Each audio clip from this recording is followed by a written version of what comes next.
Hey everyone, welcome to Lunchtime with Demons podcast. Today we're talking about transparency. Hi Ryan. Hi, Bella. How are you today? I'm todaying. Today, yes, I Yeah, think that's the best that anybody can hope for right now. yeah, yeah, absolutely. Um, okay, so transparency. It's a strange topic because it's not necessarily occult based, but it plays into it plays into the occult because when you are working on the left-hand path or you start discovering your who you are on the left-hand path, you typically do this because you're trying to live authentically. You're trying to figure out who you are, and you're trying to evolve and come to a place of like self-awareness and self-understanding. And what's really interesting is when we do that, we then come face to face with being perceived, and we come face to face with self worth issues. And we then make the decision on how we choose to appear for other people. And what does that mean for us? And how do we work through masks, whether it's intentional or unintentional? How do we work through even our own social anxieties and neurodivergence? Um, it's a fascinating topic because I do think that they go hand in hand. Because I think that, oh my gosh, my chair got stuck. I think that they go hand in hand because at some point, if you're working in the occult, it's going to force you to look at yourself, and you got to be willing to look at yourself enough. And then when you do that, you're going to come face to face with, am I being transparent? Do I even know how to be transparent? Yeah, you really start to think about and try to understand what like my authentic self looks like, how that shows up in relationships, in community, and yeah, it becomes a big part of this work, I think, overall, actually. Mm-hmm. Because authenticity of the self, when you are trying to live in alignment with that, with your own personal authenticity, the moment you engage in secrecy or performance, um lying, backstabbing, like the moment you start uh really kind of engaging in that, you'll feel a friction in your body, in your spirit. Like you'll feel it. And it's almost like that feeling of like careful, be careful. And the thing is, two things are happening at once, and both things can be true. One thing is I'm just trying to figure out who I am and I'm doing the best that I can. And the other thing is I'm trying to manage how I'm perceived. I'm trying to manage how the world sees me because I don't want to be perceived. I don't like it and it makes me uncomfortable, you know? Yeah, it's hard to necessarily, I think, feel the eyes on you, much in the way like Kobe talk about sometimes like you can tell when somebody's staring at you. And Mhm. so then it all of a sudden triggers you to how do I respond to that somebody looking at me? Do I look back? Do I just pretend like I don't know it?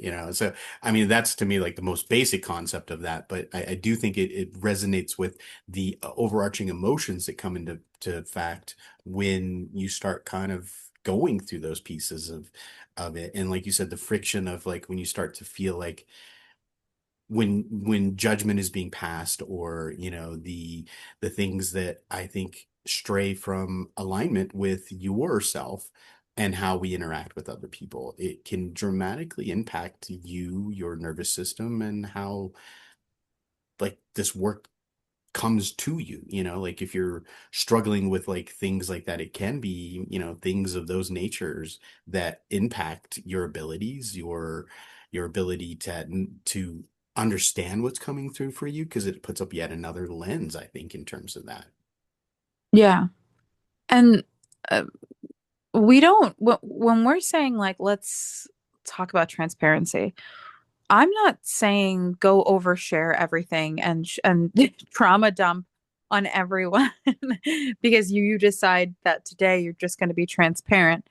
That's not what I mean. I'm talking about alignment and letting your inside match your outside as closely as possible. And those things, that's one, not easy. It takes a while. What I'm talking about is like if you're constantly thinking about what you're saying, if you're constantly saying, "Oh, I said that and I said it wrong. I wish I would have said it like this," or "I shouldn't have said that," or now you're ruminating on something because you had an interaction with someone that made you uncomfortable.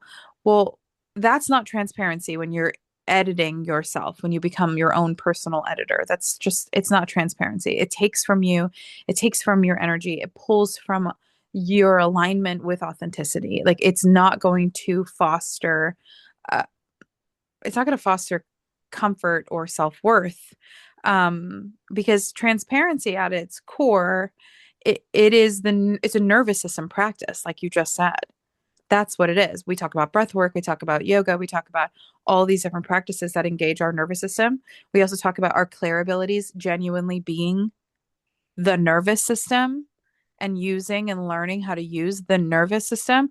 Transparency is, in a way, it is a nervous system practice because it is willingness to be seen how you are and all of your flaws, but to be seen how you actually are, not as you think you should be.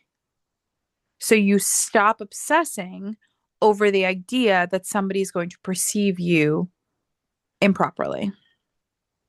And that is really fucking hard to do. Very. I I think, you know, we think that we're saving our own ass by presenting something polished and pretty and in a box that looks, palatable for our 21st century sensibilities. Just to quote one of my favorite plays, which is the title is Bad Jews. But truly, you know, you're doing yourself a disservice, and especially if you exist within a community of psychics. Yeah, that can be even more daunting, I think, in terms of that, you can have the mask up, but Mhm. people will genuinely see who you are with these abilities and these, ways that we work within community. And that energy is an exchange that we Mhm. have going on. I think I think in this level of like ability and psychic nature, I think that's part of why sometimes we have such close and quick, deep friendships here is because of that, alignment with one another and where we're at, but it also works in the other direction that when people are out of alignment with themselves, it makes it difficult for those friendships and things to happen because it it's felt, it's seen, it's understood that there is static there. Yes, that's a great word for it, static, Yeah. because it literally what it does is it makes it apparent that something is wrong. Not every it's not that all each of us are like, I know what it is. You're wearing a mask. No, it might actually just turn into like, I don't like her. I think that she's a bitch. Yeah, that's more likely the way that it works out is that it comes across like that. It's not the easy like, oh, I'm so in myself that I can tell that that's a reflection of so and so, and this Yeah. is how it's coming out for them. Yeah, I have yeah. these conversations sometimes, but it's That's how not I like that think, for the most time. if I'm being really honest. When I see something or I see behavior, I'm like, oh, okay, it's this, it's this. I understand. Da, da, da. But, not I'm also trained to think like that. Yeah, Uh, exactly. I didn't It, just happen overnight. it did not happen overnight. No, not at all. So instead, people are going like, I don't trust them. Or And yeah, or it feels yeah, weird whenever I I spend feel time with so and weird. so. Yeah. I feel weird and I don't trust them. And they don't know why. And it's because there's a static between you and yourself. And that static is easily read by someone who reads energy. It's so simple. You're not getting one over anyone. We know. Like, so then what do? Right? Do you just leave the community and you're like, they know? No, you No. work on it. You work on Yeah. it because And I think the, that's the difference too, is it's not like you have to be this polished, perfect like person or no, version of it. It's the alignment of trying to work on those things and accepting yes. that I'm a flawed human being that will say things that sound stupid.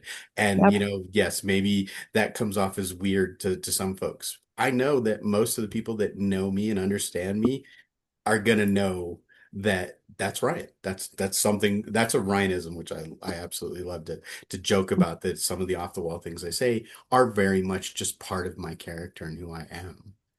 Yeah. And if you were to ever say something that didn't that hurt someone's feelings or that like wasn't really in alignment with Ryan, you would then hold yourself accountable for it and you give Oh, yourself completely. the opportunity to be accountable when you're transparent. Because like I said, transparency is about the relationship that you have with yourself. It's about removing the static between you and yourself. So every time you hide something, every time you like keep something from yourself, like something you're denying something, your own truth, you ultimately teach yourself that you yourself are unsafe. You yourself are not someone, you're not trustworthy. Even though you're like, I'm a great friend. It's like, yeah, but you don't trust yourself. And so every time you deny yourself your own personal truth, you then you basically are creating the static. And so it's not that you're a liar or a bad person or that nobody knows you, nobody gets you. We can't get you because you don't get you. You don't trust yourself. And it's like being transparent isn't just for other people getting to know you. It's not about just everyone else. It's literally how you prove to yourself that you are on your own side, that you are your own ally. Nobody's asking you to be perfect. No one's asking you to come in a pretty box. We're just asking you to be accountable for yourself in the relationship that you have with yourself. And that static will dissipate and disappear. And people will actually get to know you, the real you, as you get to know you, the real you, because it creates clear relationships. Suddenly the static's gone and we now know who we're engaging with. And then when we see your imperfections, suddenly you become human. You know what I mean? Like life, like we in life, we don't want to be around someone that seems like an NPC or that seems perfect. Like we want to be around people that emulate our own life experience. That's what makes us feel safe. So when you're hiding that from yourself and denying that from yourself, and you're not willing to look at yourself and you create that static, you don't feel safe with yourself. You don't trust yourself. How the fuck are we supposed to see past that, through that, and trust you? It's a lot. And I think actually that's an interesting aspect of I think what's going to be almost a cultural revolution coming on in the next 5 to 10 years with AI Mm-hmm. and the perfection of like content and all this stuff is that people will be seeking the flaws, which the flaws aren't flaws, they're authenticity because that's what makes it true and genuine. Just like when we think about like art and the way that real art has flaws or imperfections that make it genuine and true to what it is. I like to think about that in terms of it to help me maybe have a foundation of what I'm seeking is that level of like this is rawly who I am and want to be that for myself that uncultivated just on the canvas who I am. And you know what, if you like that, great, I want you a part of my life. If you don't, good, go find the other people that you align with because that's wonderful too. Mm-hmm. Yep. Yep. And there are things that are going to affect this, like codependency. Like if you have a personality disorder, if you have autism, if you have social anxieties, like these things, they affect our ability to be transparent. And so you need to become self-aware of where you're at mentally in order to be able to even address these things with the self and communicate with the self without judgment. And that gets even trickier. You know, I have a really close friend right now who just discovered that she has codependency.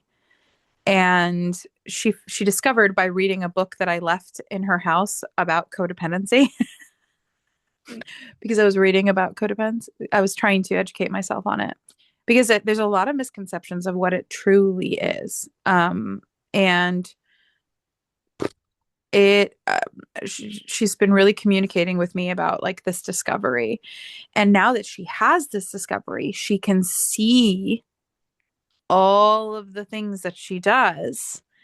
And I'm like, you would have never known that those actions, those behaviors were codependency without educating yourself on it. So there are times you're going to feel static while trying to be authentic, while trying to achieve transparency. And you're going to feel that static and you're going to be like, I don't get it. I'm doing the best that I can. And it's like, then there's more we can do. We can educate ourselves on more things. We could reach for more things. We can start learning about different therapeutic modalities, go to a therapist, learn about different mental health disorders. We can teach we these I don't know if you guys know this, but you have a computer in your hand at all times with access to everything at all times. Like, you want to be a neuroscientist, get to work. Like, you can do it. I agree. I spend so much time researching things that I probably have no business researching some days, I swear. But you know what? I'm happy to go down it. And funny enough, I'll be honest, there's times where people are just like, "How do you know that?" And I'm like, Yeah. "Well, Google. yeah. I I don't know mean, if you've heard about it, but I was the crazy kid that loved my encyclopedias as a 8-year-old, and so the internet, the way that it is now, is just awe-inspiring to me in terms of the level of information that is at my fingertips. agreed. Agreed. Um, yeah. You know, I think that's also people think that when they're honest or being honest about something, how they feel about something, that it's going to ruin everything. You know what I mean? Like, if I Yeah, came to you and was like, Ryan, you hurt my feelings, and I shared my honesty for you, like with you, there's this huge fear that like you're gonna be mad at me. You're gonna be like, how dare you? I didn't mean to hurt your feelings. You're gonna be defensive. It's gonna, or maybe avoidant. It's gonna ruin the relationship. But actually, what happens is it it it offers both people clarity, and it shows, hey, I want to remove the confusion. I want to prevent new static between myself and you. And I want to actually be present in reality right now, which is like, you are my friend and I love and care for you. But this is a feeling that I'm having. And if I don't address this, then I'm actually not being a good friend. I'm not being transparent with myself. I'm not giving you a chance to be accountable. Like, I'm not doing either of us a favor at this point. And I think that by being transparent, you actually allow a relationship to form around who you actually are. exactly. I mean, I agree. And I won't know necessarily that something affected you in such a way unless you present it to me. And then it gives me the opportunity to meet that with what I have, for myself to understand that that was how you received it, irregardless of what my intent was. And then it gives me the opportunity to strengthen our friendship by acknowledging it and knowing how that's affected you, and then moving forward into the future to not repeat that. As opposed to when it goes unsaid or unmet, then it will occur again because I wasn't aware that it was a problem or an issue or hurt your feelings. I want to know those things. I'd much rather be in a friendship where somebody told me that I said or done something that made them feel, in such a way to give me the opportunity to try to rectify that and then not ever repeat it again. Mm-hmm. Yeah. You said something interesting, which is like if you didn't know something was going on for a long time, you if you don't know something's going on for a long time, you're not taxed by that energy. But you know who is? The person that's not saying their truth. Yeah. The person who's not being transparent is very literally draining themselves of energy. Like uh, you're hemorrhaging energy. Yeah, When you exactly. It start, spirals and it yeah. causes these wounds that deepen with only every more event or the swirling of them. Whereas when you can get it out of yourself and put Hmm. it into the friendship as a part of the friendship, I mean, to me, that's how you really develop and grow a real friendship. Is it's not just the sunny days where everything's working great. It's the harder days when things are being, met with challenges and you grow and learn together in those, what really deepens that connection to me. Yeah.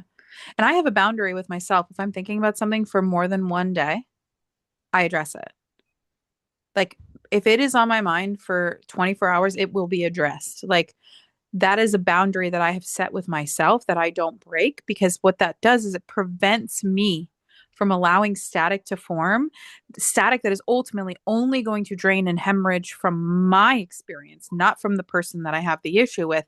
And it makes it so people in my life know who I really am. They're not questioning my character, they're not questioning who I am, because I make it very fucking clear who I am as often as possible.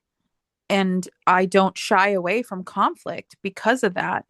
I don't like conflict. I want to be really clear, because I think that being transparent does not make me right. I am very transparent. Doesn't mean that I'm right. It just means that I'm willing to be real with you. I'm willing to be messy and weird and like show you that I'm learning and make mistakes and take accountability. But the thing is, it's all because I am desperately trying to remain my authentic self and become a version of myself that is authentic, because that means I've become a version of myself that chooses my own personal peace.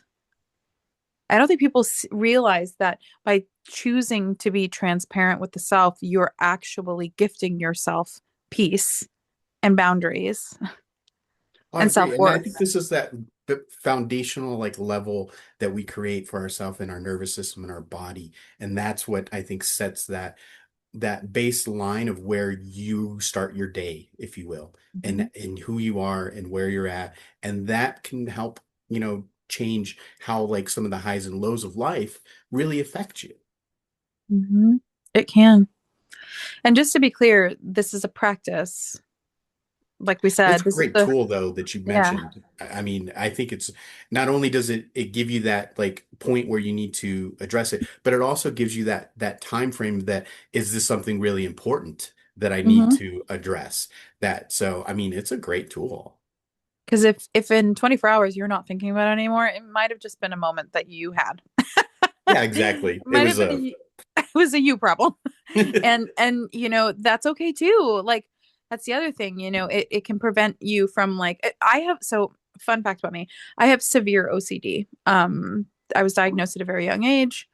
And I'm not talking like I like to keep a clean house. With that being said, I do. Um but that is not um my major compulsion. I can handle a messy room. It doesn't drive me nuts. I have like I have OCD, and my OCD um is wicked, honestly. And as a child it was really bad, and then as I've gotten older it got really violent. And now it's under control. There's no cure for OCD. There's no direct medication for it. Prozac is one of the most popular medications for it, which I was on for 2 years, and I'm no longer on SSRIs or any medication at this point. Well, that's a lie. I have I'm on propanolol and I'm on Xanax if I need it, but it's as needed. Um, for when mommy needs, a moment. But the point of me sharing this is like there are there are lots of tools that I have to get through an average day. Um, Whereas, like, I don't think people fully have to do this on the regular, but I unfortunately do. And so for me, it's really helpful to say, like, this is a practice. This is a practice. I'm practicing this. I'm working on this. It is not something that I'm just going to become. It is not something that I'm going to just suddenly find within myself. You're not like, aha, I am authentic.